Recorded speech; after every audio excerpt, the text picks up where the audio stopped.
Demolition is underway in Grays Ferry tonight after a deadly parking garage collapse on Wednesday. We know at least one person has died and two others are presumed dead tonight. Authorities have not released their identities. Thank you for joining us for NBC 10 News at 6. I'm Kelsey Kushner. City officials say several investigations are underway at the site of the collapse as crews work to tear down what is left of the structure. We have team coverage in Grays Ferry tonight. NBC 10's Valeria Ponte Feliciano spoke with neighbors about today's demolition, while Aaron Baskerville has the latest from city leaders on the demolition work. Aaron, walk us through what you're seeing out there. Kelsey, as you know, we've been here for 8 hours or so. We've had crews watching this building very closely, but we still continue to see slabs of concrete falling down during this demolition. I'm just walking over towards it over here. You can kind of see what the scene looks like at this moment. The wrecking ball has stopped. It stopped for about an hour and a half or so. I can tell you at exactly 9:22, that's the exact time the wrecking ball hit the structure for the very first time. Around noon today, that's when we started to see the very first large slab fall to the ground. Also at some point today, the container that's at the bottom of that parking structure was crushed.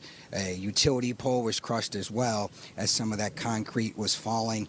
A lot of work still to be done. This is going to be a very, very slow process. After the demolition is done, then it's all about recovering the bodies in a dignified manner.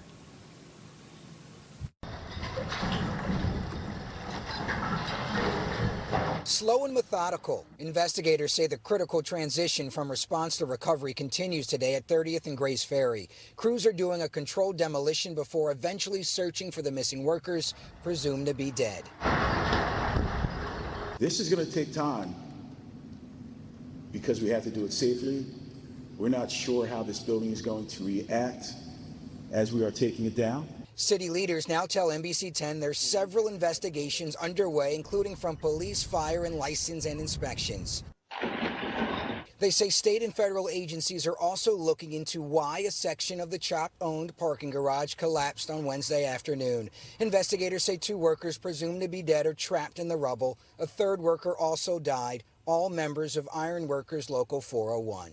Where are the representatives from CHOP? Inside their recreation center this morning, neighbors had a chance to ask questions about the work and their safety. Eventually, we want CHOP to come to this community because we're at this point, we're not going to have a garage there at this point. This is going to be a memorial park, and we want them to invest in this community from this standpoint as of today. Investigators reminded the community this is not about a demolition but recovery.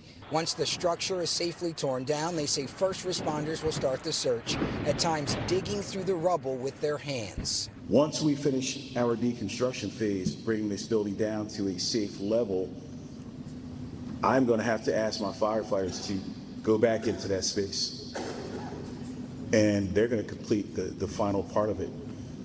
We know where those lost souls are.